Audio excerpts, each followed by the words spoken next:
Salut les footeux, bienvenue dans les Pieds Carrés épisode 7, le podcast des génies de la tactique du comptoir. La compo du jour avec notre invité pour commencer, Wesley Lecoq, T2 de Trivière. Salut Wesley, merci d'avoir accepté l'invitation. Merci. On vient vers toi dans un petit instant, il y a Ça pas va, mal de choses à dire.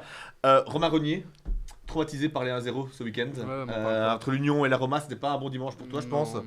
Et puis Pas Adrien Marie pour sa toute première dans l'émission. Alors Adrien, dans les vestiaires, tu sais ce qui se passe pour les nouveaux joueurs, généralement. On leur demande de pousser la chansonnette, alors on leur dit tu pars sur quoi, dis-nous. Alors très compliqué parce que je suis pas très bon en chant et je connais pas beaucoup de musique. Ok, donc tu bottes en touche, tu ne chanteras pas. Exactement, je reste sur le banc moi. Ah, ok. Wesley, donc tu es de Trivière, je l'ai dit, Oui. Originaire de Merble-le-Château. C'est bien ça, c'est oui. ça, ouais, pour Tout à ceux qui fait. ne voient pas, c'est pas loin de Sors-sur-Sambre. Sors-sur-Sambre, Voilà. tu as fait aussi une Où j'ai joué la partie plupart de ma carrière Ouais. en tant que jeune et adulte. Ouais. Ouais, tu es passé par la RAL en tant que joueur, Ouais. dans la formation, c'est ça? Bah, la formation, c'est le petit club de la Buissière et de Sort. Puis j'ai fait un an en junior UFA au Sporting et Charleroi, un an en espoir à la RAL, de l'année où ils ont gagné la Coupe de Belgique. Donc c'était 2003. Ouais, c'était une très belle année. Et puis j'ai fait le retour à Sort de la P3 jusqu'à champion européen là-bas. Puis un an heureux en Derlu. Et après on a commencé le coaching entre guillemets. Ouais, le coaching, une vocation pour toi. Pas du tout à Pas la du tout. base, pas du tout. C'est passé sur C'est simplement un coup de fil. La personne qui avait repris Sort en D3 amateur. C'est le club de mon cœur. On n'a pas su dire non. Et ça s'est lancé comme ça. Et après, on y prend goût en tout cas. Ouais, c'était un peu compliqué, le début dans le coaching, au niveau des résultats, c'était pas simple. Donc le contexte Bah, était surtout compliqué. que Sort était quand même le petit poussé la D3 amateur à ce moment-là. Donc on n'avait pas les mêmes moyens que d'autres calibres. Donc d'office, on faisait avec, je vais pas dire les effectifs, mais on ne savait pas attirer non plus des joueurs d'un gros calibre. Donc oui, c'était difficile, mais on s'est quand même sauvé la première saison avec l'arrivée de Xavier Thierry. Et la deuxième saison, malheureusement, était un peu plus compliquée, excusez-moi. Et voilà, avec les titres de champion de la RAL, de la Renaissance, justement. Ouais, c'était l'année de la La RAL en première D3, année. c'est Ouais. la première saison de la nouvelle RAL. Ouais. Tout à fait. Bon, après, voilà, t'as encore vagabondé un petit peu. Ouais, beaucoup. T'as suivi à un moment Murat Sahin. T'as commencé à être son T2, donc t'as Voilà. arrêté d'être T1, t'es passé T2 auprès de Murat. Et récemment ici, t'as créé vous avez créé une petite polémique. Ouais, on Petite peut polémique en quittant Senef ici la semaine dernière en plein cours de saison Ouais. pour aller du côté de Trivière. Ce qui m'a inspiré un petit jeu. J'espère que tu peux te prêter. Allez. Des questions cash sur les grands traîtres du football. Donc, tu réponds simplement. Luis Figo, qui quitte le Barça pour le Real, traître ou pas traître? Traître. Sol Campbell, capitaine à Tottenham, qui va directement à Arsenal, traître ou pas traître? Pas traître. Robin Van Persie, qui quitte Arsenal pour aller vers Manchester United pour gagner un titre, traître ou évolution de carrière maligne? Bien joué de sa part. Thibaut Courtois, héros à l'Atlético et devenu idole au Real, traître, pas traître? Pas traître, parce entre les deux, il est passé quand même à Chelsea, donc voilà. Donc quand il y a un petit détour, ça passe. Après, je veux dire, il y a des choix de carrière qui se font aussi. Steven Defour, de Standard Anderlecht, c'est pas traître. directement traître quand même. Pourtant, c'est aussi un détour. Hein. Ouais, mais traître. Traître quand même. Jean-Louis Dachille, qui passe de la RAL à l'Union du Centre il y a une dizaine d'années. Je vais pas dire. Je ne connais pas les. À ce moment-là, je connaissais pas les rivalités, donc je vais pas dire traître. Non, pas du tout. Wesley Connaissant Joly, non. Lecoq, traître ou pas traître? On va dire traître, quand même. Le 18 janvier prochain, il y a Le retour à Senef. Le retour. Donc tu as déjà bien noté la date dans ton calendrier apparemment. C'est sûr. Est-ce que tu peux nous promettre que tu feras pas un match sur chaque banc de touche? Je vais essayer en tout cas, je promets rien. Je ne pense pas qu'ils m'accepteront sur le banc. là-bas. Merci d'avoir joué le jeu. Pas de souci. On passe tout de suite à la première rubrique. Tout le monde en parle. C'est parti, tout le monde en parle. Tirage au sort de la Coupe du Monde 2026, c'est ce vendredi 18h heure belge à Washington. On a un peu regardé les chapeaux et les possibilités de tirage pour la Belgique. Je demandais à chacun de me dire votre groupe préféré ou le pire groupe pour la Belgique. Adri, je commence par toi. Ouais, moi je suis très dans la symbolique, donc je vois Belgique-Croatie. La Croatie avec la symbolique de 2013 avec la qualification pour le mondial 2014. Puis je vois l'Ouzbékistan parce que c'est leur première Coupe du Monde, c'est historique pour eux. Et ensuite je vois, là il faut un peu imaginer les choses, mais le RD Congo passer le barrage et jouer donc contre la Belgique où c'est quand même fort symbolique parce que les Congolais, beaucoup de Congolais évoluent en Jupiler Pro League. Toi, Romain, t'as une Ouais, petite- je trouve que c'est Pas bien mal, ce le qu'a groupe dit. d'Adrien, Ouais, non mais tu vois, la symbolique c'est bien, mais moi, une symbolique, j'en avais une à la dernière Coupe du Monde. C'est que la Belgique jouait le Canada, ça nous a pas souri. Donc ici, cette fois-ci, je préférerais. Allez, en termes de Tu veux un meilleur, tirage facile. toi, en fait. meilleur tirage, c'est-à-dire que footballistiquement, ce sera pas exceptionnel, mais pour passer un step, ce qu'on n'a pas fait la dernière fois, ce serait bien de tomber contre l'Iran, le Panama et allez, la Bosnie-Herzégovine ou un pays comme ça. Ouais, donc toi, tu es plus à chercher la chance de qualification plutôt que la belle affiche ou la belle dernière fois, histoire. ça nous a pas souri de toute façon. Donc, Ça nous la a fa- jamais vraiment souri en fait. Avec tout le monde. Wesley, toi, tu as une préférence au niveau des équipes. Je vais peut-être pas te demander de faire un groupe, à quoi que je vois que tu l'as préparé. Donc Ouais, tu peux y aller. J'ai fait un groupe entre guillemets plus facile avec le Sénégal, le Qatar et après une des équipes européennes qui seront en barrage. Et le moins j'aimerais bien, c'est l'Argentine, Croatie et après une autre équipe. Mais déjà, si on a les deux là dans le groupe, ça paraît compliqué. Ouais, je vois que tu as là, comme moi d'ailleurs, le maillot de l'Argentine. C'est une symbolique pour toi, Argentine ou c'est quoi? Ça t'évoque quoi? Bah, j'avoue qu'un des premiers souvenirs, quand on n'est quand même pas très jeune, c'était la Coupe du Monde 94 aux États-Unis et c'est le fameux match de Maradona contre le Nigeria quand on voit sa tête après le goal à la caméra. Voilà, c'est ça. Et le match qu'il fait ce jour-là, ça m'a marqué. Donc voilà. Après, ça, c'est un maillot encore plus ancien, mais bon, c'était la symbolique de sa victoire 86. Rien d'autre à rajouter là-dessus? je pense, non, par contre, en termes de pire Ouais. groupe, au vu des prestations récentes des différents pays, si on chope le Maroc, la Norvège, peu importe le troisième pays, Peu importe le pays, ouais. Ça va être compliqué. Ça va Ouais, être compliqué. je pense. Ouais, Wesley, les ambitions, l'ambition que peut avoir la Belgique à la Coupe du Monde, c'est quoi objectivement? C'est un peu compliqué à mettre sur papier. C'est juste passer le groupe ou on peut quand même espérer, je sais pas, viser au moins une victoire en phase finale ou Ouais, moi, je vais aller en quart quand même. Ouais. quand même. Ouais. Alors Je moi, pense que c'est une bonne génération. Les gens sont fort critiques, mais alors, on peut être critique aussi avec les Belges avant la Coupe du Monde au Brésil. Ils n'avaient rien et ils ont assuré le premier tour. Là. Ils ont quand même été éliminés par l'Argentine. Et voilà, ça a été les bases pour la suite quand même. moi, on m'a soufflé que tu es un grand fan de Jérémy Doku. Apparemment, tu l'adores. Ah, non, c'est pas mon copain du tout. Non, Et pourquoi Ouais, non, il s'améliore vraiment depuis qu'il est à City, je vais pas le nier, mais voilà, c'est pas le joueur que moi j'aurais préféré. Voilà, je trouve qu'il est trop instable. Et je veux dire, allez, dans ses débuts, il n'apportait pas non plus toutes les louanges qu'on lui donnait. Ok, il était technique, un contre un très fort, mais après, derrière, il y avait toujours un manque, un centre raté, une course qui ne servait pas à grand-chose. Donc voilà, je trouve qu'on faisait beaucoup de foin par rapport... Même temps, quand je vois City, il faut quand même reconnaître que... c'est pas un joueur qui aurait fait son trou à Trivière, c'est ça? Ah, peut-être que Mourad l'aurait apprécié, moi, voilà. On aurait été divergents sur sa sélection. Adrien, toi, je pense que tu l'aimes bien. Ouais, moi je suis pas forcément d'accord avec ce que dit Wesley. Pour moi, Doku c'est un peu Eden Hazard dans son jeune temps, vraiment très percutant, qui apporte quand même un peu de magie offensive. Pour moi, sans lui, il n'y a pas ce débordement, ce coup de rein que lui seul a. Oui, c'est et pour qui mettre crée- le centre après en tribune, ça fera grand-chose. Hein. Ouais, voilà. Non, je suis d'accord, mais pour moi, il apporte quand même beaucoup offensivement et je pense que sans lui, on marquerait pas autant. Bon, pas cette goal contre le Liechtenstein, avec tout le respect que j'ai pour cette équipe, mais je pense que Doku apporte quand même quelque chose qui manque offensivement. Ouais. Moi, je partage totalement l'avis d'Adri. C'est un feu follet. Si on l'a Mhm. pas aujourd'hui dans l'équipe, je vois pas de qui vient le danger, puisqu'on a toujours ce problème Lukaku qui est blessé. Et si on n'a pas Doku, on a des éléments offensifs qui sont capables d'aller créer des attaques, comme Salemakers, ouais, on a encore De Bruyne, je veux dire, mais un joueur virevoltant comme ça, qui, même s'il est invisible, toute une rencontre est capable, paf, sur une action comme ça, de retourner un match. On en a un, il s'appelle Jérémy Doku. Alors oui, il est encore parfois inconstant. Oui, parfois, il va faire 3 dribbles et faire un centre comme s'il avait centré les yeux fermés. Mais c'est important d'avoir un joueur comme ça aujourd'hui dans Ah, ouais, c'est sûr, notre je ne sélection. voudrais pas jouer contre lui parce qu'il est vraiment insaisissable. Quoi. Mais je veux dire, allez, Moi, je trouve qu'ils vont. Je suis plutôt d'accord avec toi. Hein. Je pense qu'il vampirise trop le jeu de la Belgique. En fait, tous les ballons doivent passer par lui. Et le problème principal qu'il y a, c'est que c'est un garçon qui ne sait pas dribbler en mouvement. Il doit commencer son dribble à l'arrêt, en fait. À chaque fois qu'il reçoit la balle, il met le pied sur le ballon. Et là, après, il joue évidemment sur sa qualité Ouais. première, le coup de rein. Je comprends. Mais le problème, c'est que quand tu es dans une situation de lancer une attaque rapide ou quoi, tu as toujours l'impression que voilà, il va mettre le pied sur le ballon. Il y a 2 joueurs qui vont se replacer. Ouais, il va dribbler les 2 joueurs, c'est vrai. Sauf qu'il aurait pu les devancer. bien avant. Bien avant, donc j'ai vraiment cette impression-là que, et en plus qu'il manque d'être concret dans son jeu, il manque d'assises, de buts. Il peut encore progresser, je pense, mais moi je trouve qu'on est trop dépendant de. En tout cas, C'est là que j'avais contredire Adri, parce que si tu. Hazard, même à 17-18 ans, quand il était à Lille ou en Belgique, il marquait quoi. Et il faisait des assists.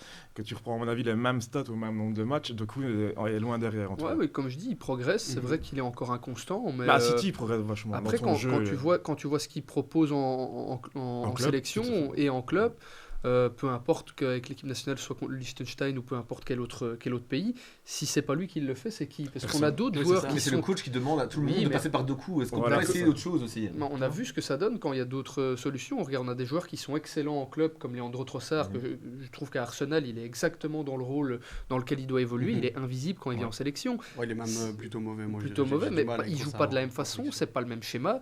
Et quand il se porte vers l'attaque, ça donne rien. Donc on peut pas se passer d'un. On est dépendant de Doku, mais on peut pas s'en passer non plus. Mais peut-être que si le coach mettait Trossard dans les mêmes conditions qu'il met Doku, peut-être qu'on verrait encore une meilleure Belgique. Belgique. Il n'est pas dans le même schéma. Il n'est pas dans le même schéma. Ouais, dans les éclairs de génie, j'aime bien Salemakers quand il rentre chaque fois. J'aimerais bien le voir un match complet, ce qu'il peut donner. Je partage ton avis. Là. Ouais, parce que là, il a quelque chose. Non. Il a été un peu crade contre la Rome. Il a eu du mal dans sa carrière et là, il est en train d'évoluer. Franchement, je suis d'accord. Vraiment agréable à voir. En plus, c'est un gars de caractère. Salemakers, c'est ça, c'est le problème qu'on a avec la Belgique depuis, je pense. C'est peut-être le seul problème qu'il y a eu dans la génération dorée, c'est qu'il n'y avait pas vraiment ce mec de caractère un peu salopard sur les bords. Salemakers, ça peut être à double tranchant aussi. Ouais, mais comme tous les mecs qui ont ce caractère, quoi. Ils peuvent déborder parfois, mais c'est vrai que ça fait du bien avoir un peu plus de nervosité, quoi. On a Onana qui est très nerveux dans le milieu. Ouais, bon, le problème c'est qu'Onana avec les pieds c'est compliqué, donc. En parlant du milieu de terrain, il y a un joueur que moi j'adore, c'est Nicolas Raskin, qui peu importe contre qui on joue m'impressionne à chaque fois, quoi. Moi je le suis depuis très longtemps et c'est un joueur que j'aime beaucoup. Et honnêtement, ce qu'il montre, moi ça fait longtemps que je voulais le voir en sélection et je suis pas du tout déçu de ce qu'il montre. Pour moi, sans lui, il y a quand même un vide au milieu. On a retrouvé un piston en fait. Ce qui nous manquait peut-être au milieu. Ouais, vraiment, et je pense que par rapport à ce que j'ai dit par rapport à Trossard, je pense que là, Rudy Garcia, il a réussi à mettre Raskin exactement dans le rôle dans lequel il excelle.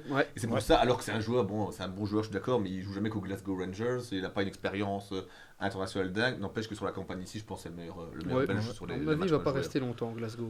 C'est surtout l'inverse de Trossard, lui, parce que les Rangers, ça va pas très bien en ce moment.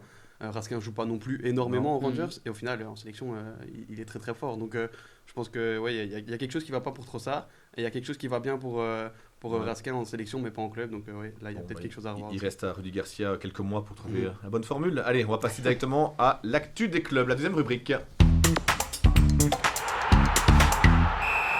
Allez, tout le monde a tourné la page de sa conduite, donc on peut passer à la suite directement. Donc on va commencer aujourd'hui évidemment par la P2B avec Trivière, Wesley. Avant de parler du match d'hier et du bon point pris contre Neuville, la question que tout le monde se pose évidemment. Toi, tu es suiveur de Murat Sahin, on va dire, dans ce rôle-là. N'empêche que vous avez tous les deux quitté Snef en plein milieu de la saison, alors que ça se passait plutôt correctement là-bas. Ça a fait polémique. Pourquoi ce choix est-ce que tu peux expliquer aux gens qui écoutent Ça va être simple à résumer. Je crois que là, Murat a fait un peu le choix du cœur et de voir le club dans la position au classement où il était. C'est son club, Trivière. Oui, voilà, c'est ça. Il a joué, il a entraîné là-bas de nombreuses saisons. Je crois que c'est plus un choix, on va dire, émotionnel, comme ça, que voilà. Je crois qu'il a encore aussi des choses à prouver à Trivière, et si on réunit l'émotionnel et l'envie de réussir quelque chose, il a décidé de rejoindre l'aventure là-bas, et voilà. Mais toi, il t'a mis devant le fait accompli, ou il t'a quand même parlé avant pour savoir si t'allais le suivre, je veux dire, on a l'impression, en tant que T2, t'es un peu dépendant de son choix, en fait. Voilà, j'étais au courant de certaines discussions, ça on va pas le nier, mais après, oui, j'étais prêt, sur le fait accompli, oui et non, on va dire, voilà, je savais qu'entre guillemets, on avait une bonne relation, donc je pensais qu'il allait bien dire de continuer l'aventure avec moi, et ça s'est fait naturellement, donc voilà. Et toi, prendre la place de T1 à Snef, c'était pas une option? Cette place, tu ne souhaites plus être T1? Non, plus du tout, non, c'est pas mon rôle. Voilà. Et de toute façon, ça n'a pas été proposé du tout, donc... Oui, premier match, donc... Hier, 3-3 face à Neuville. Oui. Vous avez été mené 1-3 jusqu'à un quart d'heure de la fin, même un peu moins. Réduit à 10. C'est ce qu'on appelle un bon point, ça, évidemment. Ouais, voilà. Donc, je crois qu'au niveau caractère, là, ils ont montré quelque chose au staff, au comité et aux supporters que, Trivière ne lâche rien. Ouais, surtout qu'honnêtement, quand on voit le 1-3 et puis réduit à 10, là, on se regarde, on se dit, oula, ça va être compliqué. Et en fait, d'eux-mêmes, ils ont réussi à ressortir quelque chose et aller chercher ce point qui fait du bien moralement au groupe, quoi. Même si je pense tout le monde espérait les 3 points, mais voilà. Des fois, il faut se contenter d'un point et on avance avec ça, en tout cas. Ouais, les gars, votre avis sur la situation particulière cette semaine en P2 avec le départ de Murat, de Snef à Trivière? C'est le genre de truc qu'on voit pas trop généralement à l'échelon provincial. C'est un peu spécial quand même. C'est un peu spécial. Après, quand on entend la justification, ça peut se comprendre. C'est le choix du cœur. Après, forcément, il y a une saison qui est en cours. Il y a des clubs qui vont bientôt se retrouver. Donc, j'imagine que peut-être qu'on est à l'origine d'une nouvelle rivalité en P2. Peut-être un peu Ouais, Après, je pense pas parce que Senef est quand même un club assez amical où honnêtement il y a une ambiance. quand je dis rivalité, je oui, dis on pas se agressivité. comprend, voilà. j'ai dit- Peut-être pas entre clubs, mais enfin, Ouais. bon, t'as un peu lu les réseaux sociaux quand même, je suppose. Oui, bah, c'est surtout parti, sur- Oui. c'est parti dans tous les sens. Ouais, voilà, il faut pas. J'ai répondu à 2-3 juste pour rigoler parce que voilà, ça me faisait rire, Oui. mais voilà, faut pas prêter attention.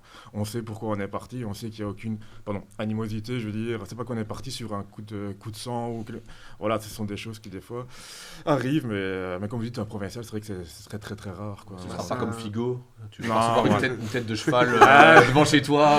Ouais, ça va, on le est quand 17 même. janvier. On est loin de la tribune à Genève, donc il y a moyen qu'on ne reçoive pas grand chose. Ouais, puis comme premier match, c'était un peu compliqué aussi, puisque Neuville, elle est difficile à appréhender. Cette Oui, équipe, ouais, voilà. ils sont capables du meilleur et du pire. Parfois, le même match, ils sont capables des deux. Donc, Honnêtement, Neuville, c'est vraiment une équipe qui est très très bien organisée par Guido. Chaque fois, on voit Ouais. qu'au classement, non, c'est pas exceptionnel, mais ils prennent pas beaucoup des leçons de football des équipes. Quoi. Souvent, Non, battus c'est- par des petits scores. Et hier, on l'a encore vu parce que pendant 20 minutes, on a été au-dessus. Et là, on se dit, bon, on va dérouler. Et après, eux se sont mis en route. Nous, c'était Ouais, c'est physiquement. vraiment- Et on a vraiment eu des difficultés dans le jeu, en tout cas. je sais pas si tu es d'accord avec ce que je vais dire, mais Neuville, pour les avoir vus quelques fois cette année, c'est une équipe qui est capable de mener 4-0 pendant 80 minutes et de prendre 4 buts en 10 minutes. Oui, tout à fait. Bah, quand on voit leur fin de match hier, ils ont tout pour gagner le match. À Et 11 contre 10, ouais. Ah Ouais, voilà. Et puis, si vous avez lu le résumé, ils doivent marquer sur là. Et encore, sur la contre-attaque, on peut marquer, on marque pas. Mais je veux dire, là, s'ils font le 1-4, C'est terminé. au ce revoir et soir-là. merci. J'ai relevé dans la presse une petite phrase de Murat Sahin hier qui dit qu'il a repéré très vite dans le match des manquements physiques de la part de Trivière. C'est un peu un petit tacle, ça, à son prédécesseur? Non, pas du tout. Pas du tout. C'est que. Toi aussi, t'as remarqué qu'à l'entraînement, ça tire un peu la langue? Oui, c'est- voilà, tout Ouais. à fait. Oui, on va pas se le cacher. Et les joueurs se sont tout à fait concernés par ça. L'équipe Oui, n'est pas en grande forme physique. Non. Après, souvent on tire sur le staff, tout ça, mais est-ce que les joueurs ont fait le travail en début de saison aussi? Voilà, donc je pense qu'ils. Voilà. Beaucoup de boulot alors à venir pour vous les Ouais. prochaines semaines. Oui, voilà. Parce donc, qu'on rappelle quand même que c'est une équipe qui a failli monter, qui était à un match de la montée en P1 en Ouais. fin de saison dernière. Comment t'expliques finalement un tel écart? Parce que là, quand on regarde le classement, vous n'avez que 4 points d'avance sur les 3 derniers. Oui. Donc c'est une opération maintien là, non? Oui, tout à fait. Bah, on va pas se le cacher. C'est pour jusque la trêve, c'est prendre le max de points. Et on s'était fixé un objectif. De toute façon, il reste 4 matchs. Il fallait prendre. Si on veut vraiment vivre une saison sereine, il faut prendre 10 sur 12. Quoi. Il n'y aura pas le choix. Et après, on visera ce qu'on sait faire dans le deuxième tour. Quoi. Mais oui, comme tu as raison, pour le moment, c'est reprendre des bases, retrouver un équilibre dans l'équipe. Bah, surtout, c'est la soif de gagner qu'il va falloir retrouver. Alors, on a parlé de conditions physiques. Oui. C'est un peu tôt pour tirer un diagnostic, mais du coup, de ce que vous avez déjà vu pour le moment, qu'est-ce qui explique finalement que Trivière se retrouve aussi bas au classement? Bah, déjà, si tu n'es pas prêt physiquement pour gagner des matchs, c'est compliqué. Voilà. Après, je crois qu'en discutant avec les joueurs, ils se rendent compte des erreurs qu'eux ont mis sur le terrain. Quoi. Donc, voilà. Et puis, quand tu commences en championnat, il faut se rendre compte qu'on a fait 3 matchs sur une semaine. Je crois qu'ils ont perdu 1 ou 2 fois. Ça veut dire qu'il y a déjà 6 points à les récupérer. Et à mon avis, mentalement, pour une équipe qui était préparée à jouer le tour final, voilà. Et après, dans une spirale négative, on sait comment ça tourne. Ils expliquaient un poteau, une latte qui ne s'agrande pas. Voilà, donc tu enchaînes malheureusement des résultats en dents de scie, quoi. T'as vu 2 entraînements, je pense. T'as dirigé 2 entraînements pour l'instant. Oui. T'as déjà vu des choses intéressantes. Il y a quand même des joueurs avec des profils, notamment techniquement, assez bons. Dans votre équipe. Honnêtement, au niveau foot, on n'a rien à leur reprocher. Hein. Si on prend qualité pure, c'est vraiment un groupe pour jouer. Des joueurs qui ont joué division 2 amateur, bien plus haut, quoi. Oui, voilà. Non, franchement, au niveau purement footballistique, c'est une équipe qui est très très forte, quoi. Mais tant qu'ils n'auront pas le physique, on sera une équipe moyenne. Et il y a un grand écart aussi par rapport à Senef. Je parle pas du niveau, je parle surtout de l'âge du noyau. Oui. À Senef, c'était des gamins. Ouais. Là, tu te retrouves dans un vestiaire où ils ont tous ton âge quasiment, non? Non, quand même pas. Je suis quand même là, sinon je serais le doyen, à part avec Askin C'était un niveau peut-être. plus jeune. Voilà, mais voilà. Oui, à Senef, c'était vraiment une équipe entre les jeunes, entre 18 et 20 ans, entre guillemets, qui était vraiment génial. Et après, voilà, à Trivière, c'est comme un peu plus mature, entre guillemets. Même s'il y a quelques jeunes, franchement, je suis agréablement surpris du niveau du jeu.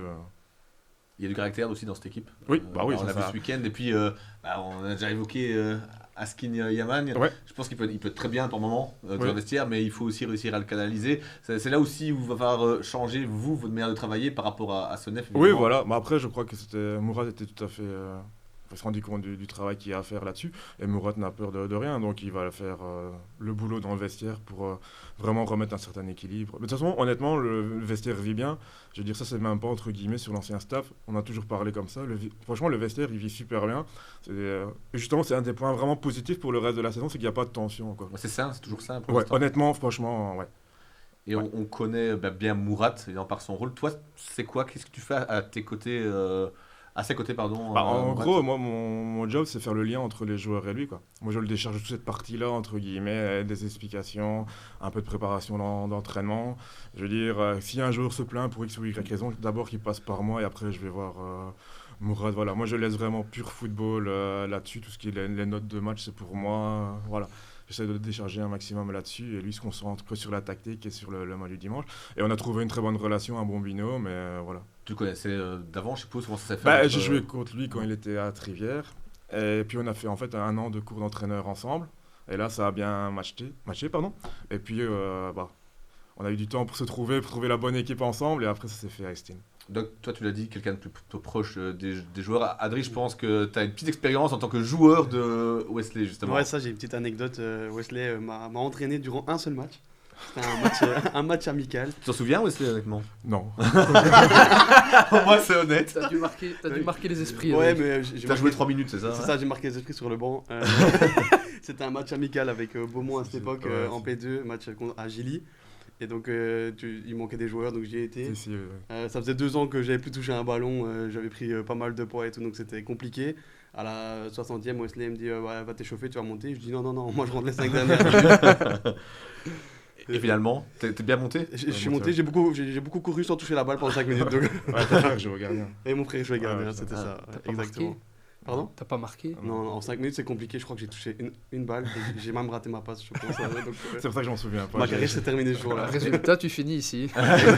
Mais Wesley, du coup, très lié aussi dans ta carrière de journaliste, parce que le premier match que tu as commenté, il était sur le banc, c'est ça? Ouais. Il n'était pas sur le banc, mais sur le banc, non, ça c'était donc en presse écrite à la Gazette où un de mes premiers articles c'était avec Wesley. Et le premier commentaire, la première fois de ma vie que j'ai commenté un match de foot, c'était Snef Neuville. Et Wesley était là ce jour-là pour signer en tant que T2 pour Pierre Rizzo. Ouais, passé, ouais. C'est juste. Ouais. C'est ça. Donc ce qui explique que Wesley est avec nous aujourd'hui, c'est les liens avec Adrien Marie. C'est ça, c'est sûr. Exactement. Alors, le reste de la P2, c'est une équipe d'Ureux qui va un peu moins bien ces derniers temps. 4 sur 9. Élimination de la Coupe du Hainaut. Wesley, l'équipe d'Ureux qui, depuis le début de saison, cartonnait et pointait comme tout le monde contre le grand favori. Ouais. Pas seulement par les résultats, mais aussi par les noms qu'il y a dans cette équipe, aussi que des joueurs qui ont joué à l'échelon supérieur. Comment t'expliques ça? 4 sur 9, c'est pas catastrophique non plus, tu vas me dire, mais on s'attendait à ce qu'ils roulent sur la série. Ils ont des points d'avance, c'est vrai, pas autant qu'on aurait pu croire. Ils n'ont plus que 3 sur Steam. Ouais, c'est ça. Maintenant, 5, non, ils ont quelques points d'avance. Steam a fait le match nul ce week-end, donc... Ouais. Honnêtement, quand on a joué avec Sonef contre les Russes, c'est vraiment une équipe qui est très bien organisée et surtout qui a de l'expérience à revendre. Je veux dire, c'est une équipe qui est bien balancée, qui ne s'énerve pas dans les temps faibles. Et quand ça doit jouer, ça joue très bien au foot. Franchement, pour moi, c'est l'équipe la mieux balancée de la série, entre guillemets. Franchement, ouais. Mais quand tu dis mieux balancée, c'est aussi la plus forte. Quelle équipe t'a impressionné là pour l'instant? Parce qu'on va pas passer en revue toutes les équipes de P2, mais il y a un bon niveau en P2 cette saison? Oui, je suis agréablement surpris de la P2B depuis la saison passée. Honnêtement, on a toujours connu la P2C, mais la P2B, franchement, c'est un niveau qui est très très bon. On prend sur les 16, tu prends les 12, 13, franchement, tout le monde peut battre tout le monde. C'est vraiment une série où j'ai vraiment apprécié. Tous les matchs, tu dis, il n'y a pas de favori en fait. Tout le monde peut battre tout le monde. Ouais, honnêtement. Moi, les plus belles équipes, franchement, j'ai bien aimé Mévin, Couem, même s'ils sont bas au classement, on a joué le premier match championnat, franchement, une très très belle équipe. Non, il y a vraiment du niveau, c'est très agréable à voir en fait. Ouais, une belle série, la P2 ici. Comme je l'ai déjà dit à plusieurs reprises, cette saison, c'est vraiment la série qui est la plus chouette à suivre, je trouve, avec tous les derbys. Et pour répondre à la question que tu posais à Wesley, pour moi, l'Heureux est l'équipe la plus constante dans le jeu qu'elle propose, même si effectivement là il y a un petit coup de mousse qui peut arriver, mais d'après les discussions que j'ai pu avoir avec d'autres clubs, il y en a pas mal qui commencent à trouver du moins que Nast est plus fort que l'Heureux cette saison. Ah ouais. Nast, c'est une équipe. Ouais, il y a plus de combinaisons dans le jeu en fait à Nast. C'est vraiment un... Ça va plus vite. Oui. Ouais, Ouais. ça joue plus sur la vivacité des joueurs et sur Ouais, le jeu. par contre, manque d'expérience. Ils ont moins de joueurs, entre guillemets. Ils en ont quelques-uns, mais à l'Euro, entre guillemets, tu prends quasi poste pour poste, Ouais. c'est des gars qui ont joué plus haut et qui savent bien gérer un match. C'est Voilà. un Ouais, match des que gens j'attends, avec ça. je pense à Thomas Druard, à Brice Reversé, c'est des gars Oui, qui ont en ouais. plus une personnalité Oui. forte, mais pas nerveuse. Voilà, quoi. tout à Tu fait, vois, voilà, très là. calme, mais qui en impose. Ça encadre bien le groupe, quoi. Et l'avantage du Reux, c'est qu'ils ont un banc, quoi. Je veux dire, Ouais. ils peuvent faire deux équipes, Mhm. il n'y a rien qui Ouais. change Ouais, en ça, fait. ça va être une fameuse confrontation qui nous donnera quelques indices sur Ouais. la façon dont le championnat va se terminer, à mon avis. Et justement, tu en as parlé. Nast, excellente saison. Peut-être Ouais. l'équipe qui joue le mieux Le au mieux au football. Estine, belle surprise aussi. Ouais, Bah, ouais. voilà, tu étais aussi à Estine la saison dernière. Tu t'attendais à ce que cette équipe-là puisse Oui, avoir des résultats Tout à pareils? fait, oui, parce que franchement, il y a la qualité dans ce groupe qui est très bonne. Franchement, ouais, ils peuvent jouer les 5 premiers facile, honnêtement. Ouais, c'est pas une surprise pour nous en tout cas. Allez, on a fait le tour de la P2. On passe à la Pro League et à la RAL La Louvière. Ben, Wesley, on le disait, tu as été formé à la RAL en partie. Tu as été entraîné contre la RAL, on va dire, en D3 à CFF avec Sors sur Sambre. Qu'est-ce que Oui. tu penses, toi, de ce projet depuis qu'il est. Honnêtement, Qu'il est c'est magnifique, quoi, parce que j'ai eu la chance de coacher 2 années en jeune à la RAL, justement, quelques années après la Renaissance. Ah, chez Et les en- jeunes, tu veux bien être T1. Quoi Chez les jeunes, tu veux bien être T1. Ouais, c'est pas la même responsabilité, on va dire. Et je veux dire, tout ce qui a été promis à ce moment-là est construit maintenant, quoi. Donc voilà, je crois qu'il y a eu énormément de critiques de tout le monde sur les projets de M. Kurava et de la RAL en ça, mais eux ont mais promis et eux l'ont fait, quoi. Donc Ouais, c'est ça, je pense obligé. que... On le disait à chaque fois que les ambitions, bah, il y a des années, on les trouvait beaucoup trop grandes. Finalement, aujourd'hui, ils y sont. Ça passe, je suppose, par beaucoup de travail. Toi qui étais en interne, tu sens quand même la pression Oui. d'être dans le gros club de la région, quoi. Oui, voilà, nous on était à ce moment-là, quand j'ai été, ils étaient en D2 amateur. Bah, je veux dire, c'était une infrastructure de professionnels. Même pour nous, les coachs de jeunes, c'était le paradis, quoi. Je veux dire, ils ont mis des choses en place pour arriver à ce niveau-là. Je veux dire, c'est pas un hasard qu'ils y sont. Et honnêtement, pour la région, c'est le top, quoi. Je veux dire, voilà. Et ça fait du bien à tout le monde, hein. Ouais, ils le font plutôt bien d'ailleurs pour l'instant en Oui. Pro League. 0-0 ce week-end dans le derby de Charleroi. Bon, on va évacuer d'abord le fait que c'est un très bon résultat de prendre un point à Charleroi sur papier. Ouais. Maintenant, il y a toujours le même problème. C'était un très petit match de foot samedi et on en parle depuis le début de saison ici, mais le souci c'est marquer, quoi. Ils Ouais. ont beaucoup de mal à marquer. Alors, est-ce qu'il y a des solutions pour réussir à inscrire des buts ou est-ce qu'il faut se rendre compte tout simplement qu'il n'y a sans doute pas la qualité individuelle pour aller attirer les buts? Adrien, t'en penses quoi? Ouais, la qualité, je pense qu'elle y est. En plus, il y a un très gros noyau. Je pense qu'il y a vraiment moyen de faire un peu mieux offensivement. Je pense que la RAL joue très bas, la RAL est très défensive. Et je pense que Frédéric Daquin est plus dans ne pas prendre un but plutôt que d'en marquer un. C'est sûr que faire des égalités, c'est bien, tu prends quand même un point. Mais bon, c'est le 5e ou le 6e 0-0. Le 5e 0-0 de la saison en championnat, ça fait quand même beaucoup. Et c'est le 8e match que la RAL ne marque pas. Donc je trouve que c'est aussi beaucoup de ne pas marquer autant de fois. Après, le calendrier qui arrive est peut-être un peu plus à leur portée. On en reparlera juste après. Aussi, tu as connu en tant que coach les luttes pour le maintien. C'est une obligation de mettre en place un bloc solide avant de penser au jeu offensif dans ce cas-là. Ouais, oui, c'est obligé. Le but, c'est pas prendre de goal. Et après, on sait très bien qu'en match, que ce soit de n'importe quel niveau, de la P4 à la D1, des occasions, tu vas en avoir. Le but, c'est d'être le plus concret possible dès que tu les auras. Et pour le moment, à la RAL, malheureusement, ça ne fonctionne pas encore. Il n'y a pas la qualité offensive suffisante, si. Individuellement. Peut-être pas. Je connais pas assez le noyau, mais j'ai du mal à le dire. Il n'y a pas le pur buteur. Mais maintenant, dans quelle équipe de D1, on a un pur buteur? Il y en a très peu. D'autres équipes marquent beaucoup plus, Romain. Je pense que c'est le même débat qu'on a tous les 2 semaines sur les buts de voilà, la RAL, hein. On va faire un best-of des fois où on leur a dit. Moi, je pense honnêtement que la qualité, elle est là. Il y a des joueurs qui l'ont déjà prouvé, ils sont capables de marquer. Alors peut-être, est-ce qu'on a peut-être eu trop d'attentes sur Afriyé après son doublé? Il a toujours pas remarqué depuis. Il est aussi jeune, Ouais, c'est un ouais, nouveau championnat. Et là où la RAL n'a pas de chance, c'est que Belkaïr a énormément de mal à revenir à son... Mais il est blessé maintenant. Oui, justement. Il a eu du mal à. Quand il est jamais revenu à ce revenu, niveau. Ouais. il a eu du mal à revenir à son niveau. Alors voilà, peut-être que c'est une saison comme ça où la RAL va galérer à marquer et que ça ira mieux l'année prochaine. En tout cas, entre-temps, il y a un mercato. Alors on le sait, c'est un budget limité. Peut-être que... C'est zéro. Le budget limité, c'est zéro. Là, c'est simple. Il va y avoir des départs, je pense. Peut-être. Peut-être qu'il y aura 2-3 départs. Ouais. Peano, peut-être. Ouais, Son nom justement, est cité Ouais, dans 2-3 autres j'allais l'évoquer. équipes de Jupiler Pro League. Et ça va peut-être. Ou un prêt, hein, on oublie, on parle toujours de transfert. Un prêt, c'est possible aussi de se faire prêter des un joueurs attaquant. qui n'auraient pas le temps de jeu suffisant Voilà. en première partie de saison, qui vont venir se Voilà. lancer à la râle. Peano, le gardien, les gars, il est cité, on a entendu Anderlecht beaucoup la semaine dernière. Et c'est le meilleur joueur de l'équipe. Hein, Ouais, c'est vraiment une belle pioche. Hein. Ouais, Ouais, ça, franchement, c'est- fallait le trouver celui-là, quoi. Je veux dire. je pense qu'on peut remercier Nicolas Frutos Ouais, pour son travail, parce qu'à mon avis, il ne serait pas là, il serait parti à la Louvière. Ouais. Après, je ne sais pas ce qu'en Argentine on connaît de la Louvière, mais à mon avis, pas Nicolas grand-chose. Bah, alors honnêtement, quand on a eu l'annonce de ce transfert-là, tout le monde s'est dit mais qu'est-ce qu'il va faire qu'est-ce qu'ils ici vont faire Ouais. quoi C'est quoi ce joueur? Et après quand tu le vois jouer, tu dis bah ça va, respect quoi. Je pense que ce serait une grosse perte, honnêtement, s'il Ouais. venait à partir comme ça en Ouais, janvier. mais est-ce que la RAL peut dire non à un gros montant si ça ça, arrive? c'est C'est là la question, je un pense. autre débat, ouais. Ouais. Je regardais sur le site référence, sa valeur a déjà triplé Oui. par rapport au moment où il est arrivé à Louvière. Sachant que c'est qu'une valeur théorique, donc peut-être que les offres pourraient être encore Ouais, au-dessus. Donc à un moment, s'il y a une belle offre, sachant que tu as déjà beaucoup de points d'avance sur le maintien, est-ce que tu n'es pas un peu obligé d'accepter de l'offre? De toute façon, ou qu'ils partent maintenant ou en fin de saison, une plus-value, il y en aura une. Ça, c'est clair et avec ses net, statistiques, ses performances. Maintenant, comme tu l'as souligné, Adri, Laral a quand même pris des points. Ils ont un certain nombre de points sur les dernières places. Donc, ça aura peut-être un impact moindre, entre guillemets. Oui, je pense. Mais il n'y a pas que le championnat, il y a la coupe aussi. Et si tu t'en viens à perdre un gardien qui est capable de te faire des arrêts, on peut le dire, de classe mondiale sur certains matchs, Ouais, il a sauvé la RAL sur plusieurs ouais, matchs. ça sera une grosse perte. Ouais, la coupe justement, tu l'évoques, il rajoute demain en fait, Ouais. en Coupe Belgique C'est ça. au Berscott. Moi je me demandais, vu la situation de la RAL au classement, est-ce que c'est le genre de match où il faut continuer à faire une rotation ou est-ce qu'on peut se permettre de la jouer à fond cette coupe, sachant que le prochain match c'est déjà vendredi, le prochain match de championnat.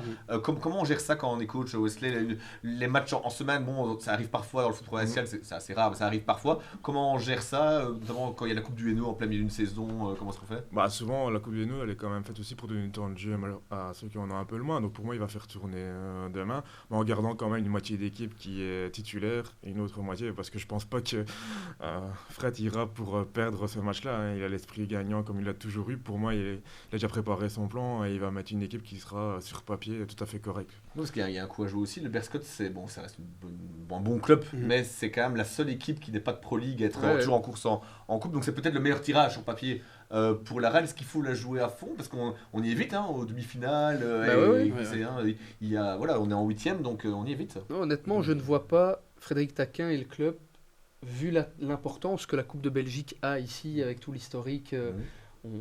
Je vois mal le club se déplacer au Berscott en se disant... Bon, peut-être que l'effectif va changer, c'est l'occasion de donner du temps de jeu à d'autres joueurs qui ont moins joué, mais je les vois mal prendre le match à la légère en se disant de toute façon la coupe c'est pas l'objectif. Moi je pense clairement qu'il y a quelque chose à jouer dans cette Coupe de Belgique. Dommage, peut-être que c'est le match contre Dender déjà qui arrive vendredi, parce que c'est vraiment le match très important de cette partie de la saison, où ils jouent les derniers à domicile, où ils doivent gagner ce week-end. Adri, tu la joueras à fond, toi la coupe c'était la RAL, ou tu laisserais quand même souffler pas mal de cadres? Ouais, non, je pense que je la jouerai à fond, comme tu l'as dit Romain, c'est très important, c'est dans l'ancrage un peu ici. Et je pense que justement il y a beaucoup de qualité dans ce noyau qui est quand même très large. Et ça pourrait donner du temps de jeu à certains. Mais attention quand même, parce que le Berscott, ils sont quand même 3e de Challenger Pro League. Aller là-bas, c'est jamais simple. C'est ça, c'est jamais simple. Et puis le Berscott est quand même en confiance. Ils enchaînent les bons résultats. Donc se déplacer au Berscott qui est en confiance, ça sera pas facile à faire. Et en attendant, en championnat pour la RAL après, d'ici la fin d'année, c'est Dender à domicile, Zulte à l'extérieur, Westerlo à l'extérieur, OHL à domicile. Peut-être le tournant de la saison de la RAL, on saura après ça s'ils vont finir dans les playoffs 2 ou dans les playdowns. C'est sans doute le moment décisif pour les joueurs de Fred Taquin. On passe à la D2 ACFF avec l'entité manageoise. 1-1 ce week-end à Oui. Ils sont 7e au classement, mais depuis que Arcados Turk a repris l'équipe, c'est 21 sur 30. C'est une seule petite défaite et c'était face au leader de l'époque, Verviers. Le bilan est très bon. Je ne sais pas si tu connais un peu Arcados Turk ou. Oui, un petit peu, oui. Ouais, le bilan est excellent. Rien à dire. À Cannes, je dis c'est un peu la force tranquille quand on le voit. Voilà, il est bien. Je crois qu'il est taillé pour ce rôle-là, surtout dans le club de manage où il connaît tout par cœur. C'était vraiment la bonne personne pour reprendre le flambeau, je pense. Et un des leaders de manage, c'est un des gars que tu dois sans doute très bien connaître, Matteo Scoui, qui vient de Sur-Sambre. Malheureusement, son frère est blessé, mais voilà, c'est quelqu'un vraiment sur qui on peut compter dans un vestiaire aussi, je pense. Matteo, c'est la classe à l'état pur, je veux dire. Il allie le physique, la technique. quelqu'un de très humble, franchement. Il s'est joué partout sur le Oui, terrain, en voilà. plus. Il peut Il a parfois joué en défense centrale, parfois dans le cœur du jeu. Je l'ai déjà vu jouer en faux neuf aussi. Oui, en ailier, il peut jouer Ouais. partout. Ouais, je crois que chaque coach rêve d'avoir un Matteo dans son équipe, ça c'est sûr. Ouais, 21 sur 30 pour Akan, Turc. Bah, moi, C'est- c'est-à-dire qu'ils vont finir par me faire mentir. J'avais dit que c'était trop tôt pour annoncer directement qu'on voulait jouer la montée. Finalement, quand toutes les étoiles, quand toutes les planètes sont alignées, on voit que ça marche. Malheureusement, la seule planète qui n'est peut-être pas alignée, c'est l'infirmerie. Mhm. Puisque ça, Elle est bien c'est rempli, c'est clair. le point noir de la saison de manage cette saison depuis que. Depuis le début, en fait, Ouais, depuis le début, ouais. mais je veux Depuis dire, Tom, hein, même depuis Tom. depuis que les résultats ont commencé à suivre, que la mentalité sur le terrain a un petit peu changé, malheureusement, c'est la seule chose qui n'a pas changé, c'est ça, c'est le nombre de blessés. On espère forcément pour l'entité manageoise que les joueurs vont revenir et rapidement. Pour certains, on sait déjà que malheureusement ça ne sera pas le cas. En fin de saison, quand les jambes sont lourdes et qu'on a les matchs les plus importants à jouer dans la mesure où on joue le tour final, c'est des absences qui vont peser. Donc on verra bien comment va évoluer le championnat. Ah, Wesley, Oui. t'allais ajouter quelque chose? Non, ça va. Non, non, mais c'est vrai que Manage a la chance d'avoir un centre de formation qui donne quand même Ouais. des bons joueurs. C'est ce que je dis assez régulièrement ici. Tu vas dans tous les clubs de la région du centre, en provincial, tu as des joueurs qui ont été formés à Manage. C'est une chance de pouvoir compter sur ces jeunes comme ça. Tout à fait, et puis ça fait leur force. Au moins, ça montre le travail accompli par ces clubs. Parce que quand on voit chaque année, ils sortent 1 ou 2, même 3 joueurs vers l'équipe première, qu'ils aient 17, 18, 19 ans, ils n'ont pas peur de les lancer. Et ils en récoltent les fruits maintenant. Quoi. Franchement, c'est un travail franchement admirable de ce club-là par rapport à tout ça. Quoi. Franchement, on entend que des échos positifs de Manage. Oui, ils sont déjà prêts en fait. C'est Voilà, ça qui est c'est dingue, ça, parce que les résultats, même malgré les blessures, les résultats Sont sont là. excellents. En plus, c'est une équipe qui est bien organisée, donc c'est même que tactiquement, les gamins, là, Oui, ils ont déjà un peu de bouteille. On dirait qu'ils paniquent jamais en fait. Non, Dans c'est ce vrai. club-là, il n'y a jamais de panique. Bah, il y en a eu une une petite, pour la première fois cette saison-ci, Oui, il y a mais- eu une petite panique avec Ouais. les Ouais, équipes professionnelles, et- mais c'est vrai que c'est la première fois. Mais derrière, ça c'est reparti Oui, sur un même voilà. mode paisible. Il y a eu un pic de panique et on est reparti. Ouais, et encore, je veux dire, ça panique peut-être entre guillemets, je veux dire, entre dirigeants, mais dans tout ce qui est les réseaux sociaux, la Gazette, on n'a rien entendu de déclarations fracassantes par rapport à ça, quand on laissait travailler leur ancien coach, et après, bon, ils ont décidé, quoi. Mais franchement, c'est vraiment un club qui mérite tout le respect, en tout cas. Adri, quelle ambition Manage peut avoir parce que là, ils sont pas trop mal, mais restent toujours quand même au début, dans le haut du ventre mou. Est-ce que, comme on parlait Romain juste avant, ils peuvent vraiment viser le tour final? Oui, Ça va oui. être un peu dur. Je pense que ça devient concret pour eux. Hein. Je pense qu'ils ont clairement lancé leur saison un peu plus tard que les autres, mais que oui, maintenant la colonne de gauche est envisageable et même peut-être presque obligatoire, je dirais, parce que quand on enchaîne de tels résultats, il faut continuer et aller plus loin. Surtout, comme on l'a dit, hein, Manage, c'est un centre de formation incroyable et c'est pas anodin que Charleroi, le Sporting de Charleroi est en collaboration avec eux. Ouais, on passe à la URS Bench avec une défaite surprenante, 1-2 face à la Calamine ce week-end. Surprenante parce que s'ils restaient sur 4 matchs sans défaite, ils ont été gagnés à Verviers. Est-ce que c'est une équipe, Romain, qui est un peu condamnée à une espèce d'inconstance comme ça? C'est une autre équipe qui a commencé sa saison un peu plus tard que les autres et malheureusement, ouais, c'est en dents de scie. Hein, ça, on l'avait dit en début de saison, qu'à mon avis, fallait rien miser, façon de parler, fallait pas s'attendre à une remontée directe de la part de Binche. Et là, on le voit que c'est vraiment une saison d'adaptation. Tu es capable de faire une série d'invincibilité de presque un mois et puis d'aller perdre comme ça bêtement un match que tout le monde les voyait gagner. Donc, Ouais. comme j'ai dit, une saison d'adaptation. Wesley, tu suis un peu le foot à ces échelons-là ou Oui, pas trop? Oui, quand même. Ouais. On Ben, regarde le foot. Binche, c'est une équipe qui est toute nouvelle, qui a été recréée de zéro quasiment. C'est aussi un travail difficile quand on est coach, je suppose, de devoir recréer comme ça toute une équipe, mettre en place une dynamique. Dans Ouais, une parce équipe. que déjà un tout nouveau staff Mhm. avec c'est Michel Dufour et Rolsen. Ouais. Ouais, et puis il y a eu Yann Ardin, entraîneur des gardiens, tout ça. Encore quelqu'un de sort. Oui, voilà, c'est ça. Et je veux dire, mais même tous les nouveaux joueurs, il y en a pas mal qui sont venus de Monceau, puis un peu de gauche à droite. C'est pour un coach, voilà, c'est quand même pas facile parce qu'il faut prendre tous les égos de tous les joueurs, leurs qualités, mixer ça pour faire une équipe le plus.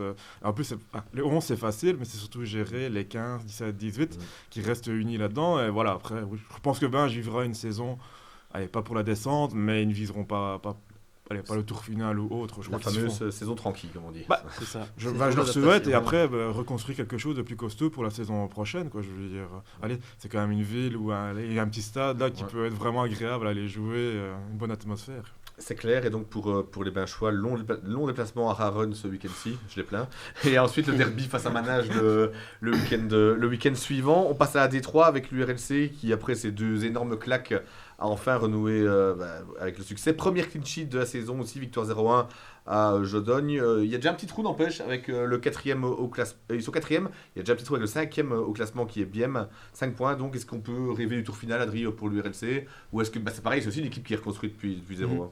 Oui, mais je pense que ce serait logique de rêver du tour final pour l'URLC. Bon, ils ont eu de gros revers, j'ai envie de dire, les 3 dernières semaines ici, et donc la victoire, comme tu l'as dit. Mais oui, je pense que là où ils sont au classement, le tour final est obligatoire, j'ai envie de dire, et qu'ils sont très bien en place avec des joueurs qui sont quand même qui ont envie, qui mouillent le maillot, et ça faisait longtemps, je trouve, qu'on n'avait pas vu ça à l'URLC, donc ouais, ça fait plaisir. Ouais, mais c'est vrai, mais ce qui est assez interpellant, c'est leur bilan chiffré: 14 matchs, 30 buts marqués, plus de 2 par match, énorme, 29 buts encaissés. Ouais. Est-ce que c'est tenable on l'a vu en fait que on l'a vu que non, c'est pas tenable sur la longueur, parce qu'ils ont pris 2 énormes claques. Quand on encaisse autant, je veux dire, Osley. Oui, non, c'est pas tenable. À un moment ou l'autre, il y a des matchs où on n'arrivera pas à marquer plus que l'adversaire, quoi. Donc ça, c'est d'office. Mais tant qu'ils arrivent à marquer 2 ou 3 goals par match, il y a toujours moyen. Mais non, je crois que défensivement, il faut qu'ils trouvent des solutions pour stabiliser tout ça. Stopper l'hémorragie, parce que c'est pas possible. Ouais, puis on en a rigolé avec Sébastien quand il est venu dans le podcast. Quand on regarde les images, pour ceux qui ne vont pas voir les matchs et qu'on va les résumer, on va le dire crûment, mais c'est le cas. Ils prennent beaucoup de goals à la con, quoi. Ouais, c'est vraiment des erreurs. C'est un peu vidéo gag parfois. Un dégagement, hop, je remets la balle à l'attaquant qui est au point de pénalty. Bah oui, forcément, quand parfois tu fais des erreurs d'imprécision comme ça, tu encaisses beaucoup. Après, Sébastien le disait, le football, l'objectif, c'est de mettre un but de plus que l'adversaire. Là, ils en ont mis 30, ils en ont pris 29. Le bilan reste positif. Non, mais c'est vrai. Et si on a envie de voir des goals dans la région, on peut aller voir les matchs de l'URLC. C'est 4 buts par match en moyenne dans ces rencontres-là. Donc, c'est pas mal. Après, effectivement, quand on voit que ça joue les grosses cylindrées, forcément, c'est plus compliqué. On marque pas et derrière, on explose, quoi. Ça s'est passé avec contre Moucron notamment. Bon, à la RALB, je pense que c'était un peu différent. C'était un off-day total. Mais contre Moucron, c'est juste trop fort pour eux. La RALB était bail ce week-end. On va pas l'évoquer cette fois-ci. En D1 Adri, je me tourne vers toi. Victoire 2-1 de la RAL face à Ostende. Tu étais au match samedi soir. C'était pas brillant, mais une nouvelle fois, elles s'en sont sorties, les filles. Et c'est pas la première fois d'ailleurs qu'elles remontent au score en fin de match. Il y a preuve de vrai caractère aussi dans cette équipe. T'as bien apprécié, je pense, ton petit passage à la RAL féminine. Ouais, c'était agréable à commenter. Et on est dans de bonnes conditions à Alizé Arena.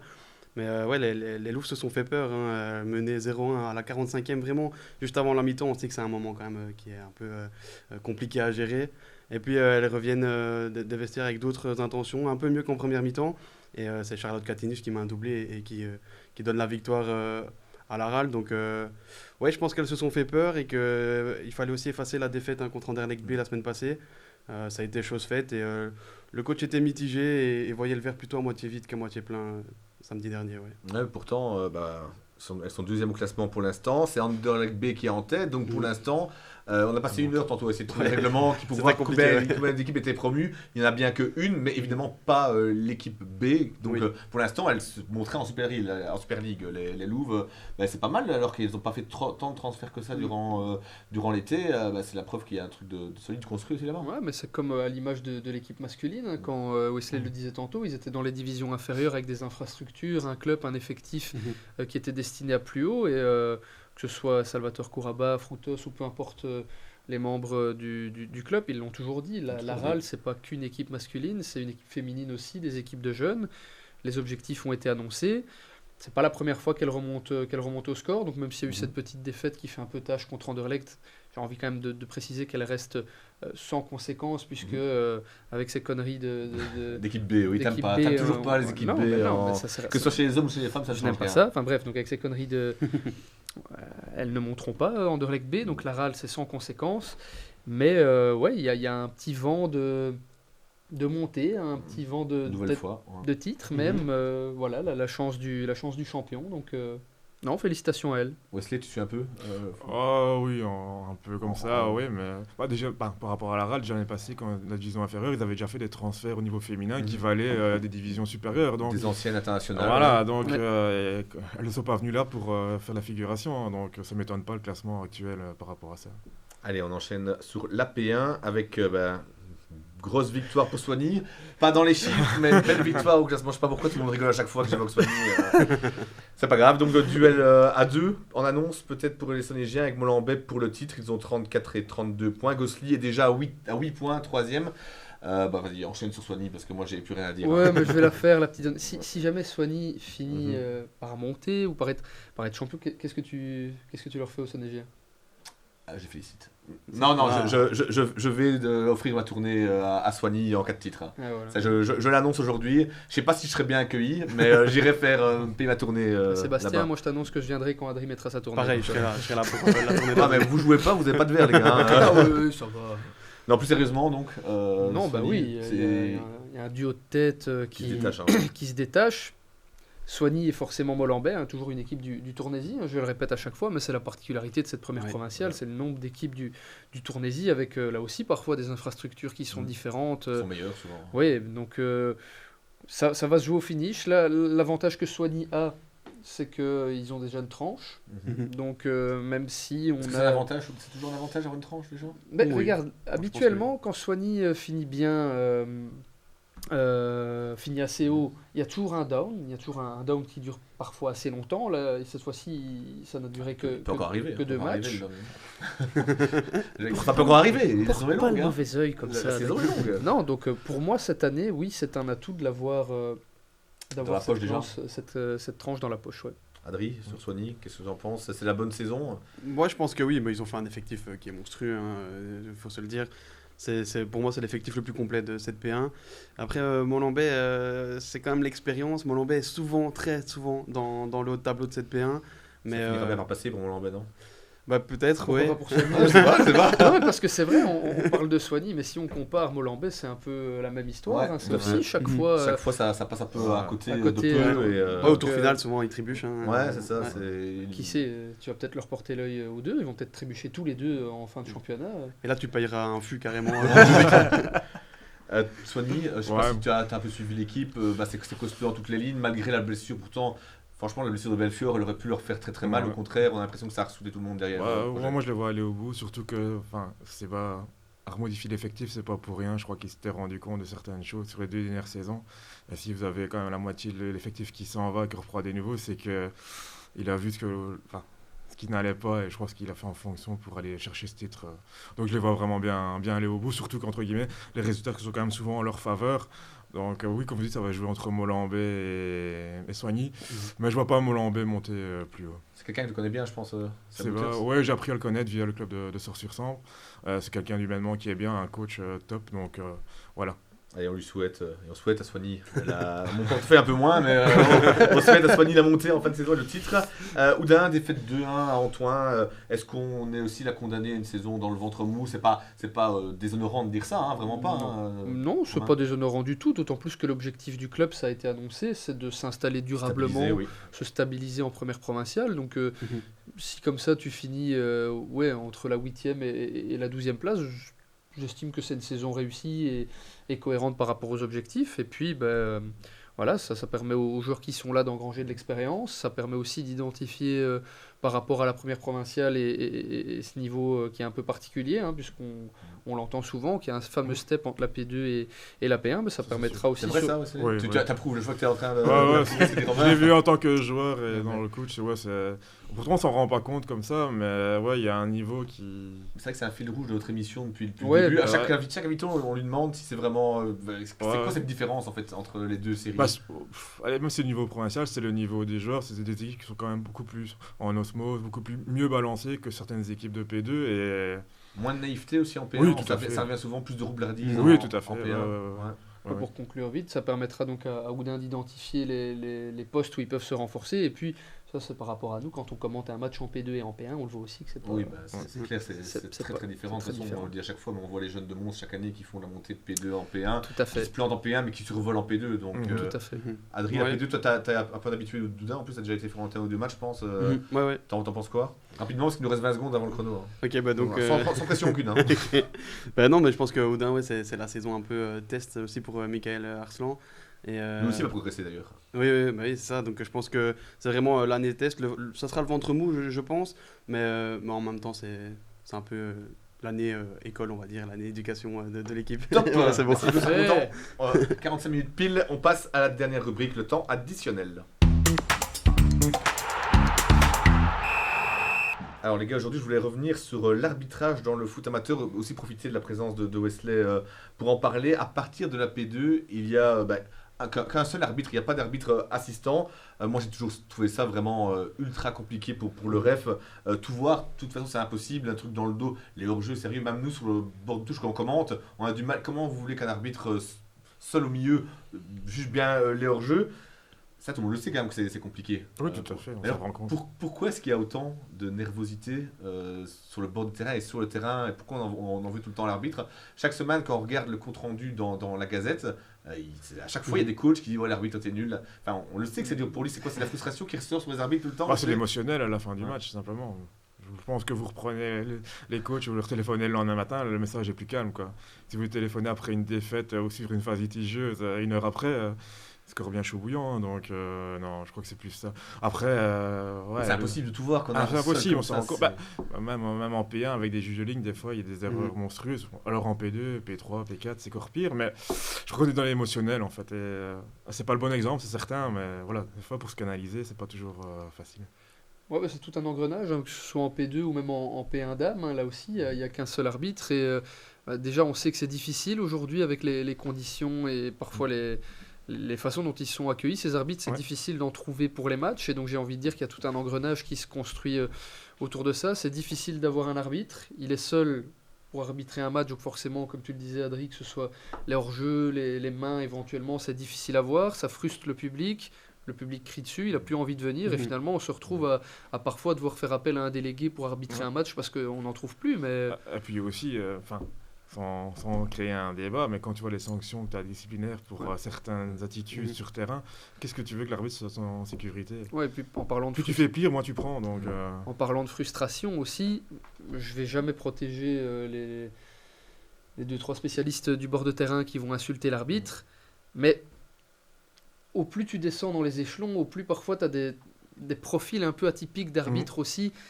Hein, un arbitre. Ouais, mais les joueurs sont aussi moins bons. Oui, aussi, mais je veux dire, un arbitre. Les arbitres que tu mérites, j'ai envie de dire. Un arbitre assez âgé, forcément, tu dois te douter que s'il y a un hors-jeu, une main et qu'il n'est pas dans le rectangle, il va avoir du mal à le voir. Mais si tu continues forcément à les insulter, à les attendre, parce que c'est déjà arrivé, à les attendre à la sortie du terrain, comment est-ce que tu veux trouver de nouveaux volontaires pour devenir arbitre? C'est là où ça va être compliqué. Dans quelques années, les arbitres, il y en aura plus. De moins en moins. Déjà en P4, ça arrive qu'il y a des matchs où il n'y a pas d'arbitre. En P4, on a quasi plus. Il y en a plus, il y en a quasiment plus. On a fait une saison en P4 avec Sor, on a quasi pas eu d'arbitre. Il y a 2 arbitres sur la saison à peine. Mais du coup, c'est quoi la solution? Parce que tu dois prendre un des. Oui, là oui, mais je parle en général pour l'arbitrage, pour que ça aille mieux à ce niveau-là. Parce que tu l'as dit, j'ai pas vu le match hier, mais j'ai vu que Murat avait pris une carte jaune. Donc il s'est encore énervé, on peut le dire. Non, mais c'est quoi est-ce qu'il y a une solution pour arriver à, je sais pas, à attirer les jeunes vers l'arbitrage ou à calmer les gens? Non, pour moi, il n'y en a pas. Ça, émotionnel toujours. Pour moi, le foot, ça reflète aussi la société. Hein, donc, pour moi, tant qu'il n'y aura pas plus de. Comment dire, pas de restrictions, mais vraiment sévérité dans certaines choses. Comment veux-tu éduquer les gens sur... La sanction stricte et sévère pour... oui. Moi, je suis pas totalement d'accord. Si. Moi, je pense que pas de sanction, Brodry. Si, des sanctions, mais je pense que le déclic, tant qu'il vient pas de la part des supporters et des gens qui mettent cette pression sur l'arbitre, il n'y aura pas de changement. On peut mettre n'importe quelle sanction. On le voit, parfois il y a des grosses sanctions. Et au final, ça change rien. L'arbitre est quand même toujours incendié. Et je pense que, comme Romain l'a dit, c'est vraiment un engrenage. Plus on met de la pression sur l'arbitre, plus il va sortir de son match. Et on le voit, chaque semaine, c'est pareil. Au début, l'arbitre, ça se passe bien, il fait une erreur, tout le monde lui tombe dessus et il en fait plein des erreurs. C'est vrai qu'en début de match, généralement, ça se passe bien. Hein. Les 2 premières minutes, ça va. Il y en a peut-être une de solution, mais c'est à double tranchant. C'est-à-dire que les clubs ou les supporters pourront s'en servir aussi pour dire voilà, on a gueulé, on nous le reproche, mais il s'est trompé. Mais il y a de plus en plus de clubs qui enregistrent eux-mêmes les matchs. Avec les cam VO. Mais l'erreur, elle est humaine. L'arbitre, justement, mais en fonction de où cette caméra est installée dans le stade, on voit les supporters. Ah oui, ok. Oui, et là on pourrait identifier quelques supporters. Potentiellement. Je parle pas d'interdiction de stade comme c'est fait en D1 avec ceux qui balancent leur gobelet sur... Aller leur faire arbitrer des matchs chez les jeunes le week-end suivant ou quoi? Ça serait pas mal. Ouais. Ça, c'est une bonne idée. Et pareil pour les joueurs et les coachs qui déborderaient, on va dire. C'est une bonne solution. Parce que finalement, on a tous critiqué un arbitre de notre vie, c'est pas la peine de toute façon de mais mentir. on va pas Mais combien faire d'entre nous ont touches. déjà arbitré un match, franchement? Moi, j'aurais dû arbitrer. Ah, toi aussi? En tournoi de jeunes. En tournoi de jeunes, oui, mais voilà. Mais Oui, bah c'est arbitré. Hein. Oui, mais on se rend peut-être pas compte non plus de la pression que c'est d'avoir, je sais pas, 5 adultes de 1m90 autour de toi. Et, Ah, je suis d'accord, mais déjà en jeune, hein, la pression, elle est, c'est ça qui est fou. Ouais. C'est qu'en jeune, la pression elle est déjà hyper forte parce qu'il y a les parents qui sont à côté et les parents qui mettent une pression sur l'arbitre. Parfois, c'est assez hallucinant. Donc peut-être une solution d'aller envoyer les joueurs, les supporters, les dirigeants un peu trop. Et ça se fait dans violents. d'autres sports, hein, dans le basket. Il y a C'est quelques- déjà vu, je pense, dans le foot aussi. Ouais, hein, ouais, mais je pense, c'est peut-être un peu trop rare. Hein. Mais je Ouais, pense que ouais, l'exemple doit venir aussi des dirigeants c'est même les dirigeants qui devraient prendre ces sanctions, à mon avis. Oui, oui, oui. Ouais, puisque D'accord. le problème aussi, souvent, c'est que maintenant, quand il y a des débordements de la part des supporters, c'est les clubs qui sont sanctionnés. Donc la Ouais. sanction n'est pas adressée directement à la bonne personne. Déjà ça permettrait de sensibiliser un petit peu plus. Ils sont impunis, donc ils Ah ouais. commencent. Et puis, c'est toujours le même problème de gens qui viennent se défouler Bah voilà. au Ouais. foot le week-end. C'est un bon défouloir le foot, mais il faut que ça reste correct. Hein, je pense Ouais, bien que sûr. C'est un sport, hein, ça doit rester un sport. c'est ça. Mais il y a beaucoup d'émotionnel. Wesley. Ouais, tout à fait. Par contre, je suis agréablement surpris dans la P2B, on part ça. Franchement, j'ai pas vu un seul match où il y avait une tension, etc. Oui, il y a des mots qui Oui, mais ça c'est sont partout. sur le foot, mais j'ai pas vu un seul match où tu te dis, ouh, ici ça va être chaud. Mais franchement, Non, moi j'ai juste vu Askin Yaman péter un vestiaire, une porte de vestiaire. Cette année-ci, mais bon. on n'était pas là. c'est pas ça. Non, on n'était pas là, ça peut arriver. Merci, Wesley, en tout cas, d'avoir participé à l'émission, d'avoir répondu Bah, notre merci à vous, invitation. et en tout cas, je vous souhaite plein de bonnes choses et que vous continuez votre combat parce que les gens ne se rendent pas compte, mais la télé régionale, c'est important. En tout cas, ça a une visibilité sur plein de. Enfin, je parle pour le foot parce que. Mais les gens ne se rendent pas compte que ça fait plaisir de se voir un match de P2 à la télé. Voilà, donc certains plus hauts ne prennent pas ça en compte et c'est bien dommage. Merci beaucoup. J'allais t'envoyer une pique, mais du coup, là, je me sens obligé de la retenir un peu. Ouais, vas-y, Non, fais-la. j'allais dire que Fais-la. tu reviens dans l'émission très bientôt lors de ton prochain changement de club. Mais On se voit en janvier alors. Comme ça, au moins, il se verra plusieurs fois à la télé dans différents clubs Ouais. de P2. tu Il vois. le fait exprès, on a eu franchement. Murat Saïm il y a 3-4 semaines quand il était Ouais, encore à ouais. SNEF. hein. Voilà, l'avantage, c'est que je joue plusieurs fois contre les mêmes équipes. C'est un avantage. C'est ça, pour le scouting, c'est mieux. Romain, merci beaucoup et j'espère Avec qu'on te plaisir. reverra dans l'émission avant que la Roma ne retrouve la première place de Serie A parce que ça Par pourrait contre, être on risque- très très long. hein. J'espère te revoir avec des cheveux dans l'émission. Ah non, ça c'est fini ça. Adri, merci. Bon premier test. Dommage, on n'aura pas la chanson, j'ai l'impression, aujourd'hui. Non, les gars, désolé. Profite pas trop du soleil d'Espagne parce que n'oublie pas que dans 2 semaines, t'as un match de P1 sous une météo belge à commenter. Donc, Mais c'est toujours un plaisir de commenter, donc Tu il veux pas n'y a pas de souci. Tu vas en Espagne, vamos à la playa, à l'Union. Tu ne fais Ouais, pas. No hablo espagnol. non, il le fera pas. on Non, l'a compris. vous m'aurez pas là-dessus. Merci à tous. Les pieds carrés reviennent le 15 décembre pour le prochain épisode. Salut!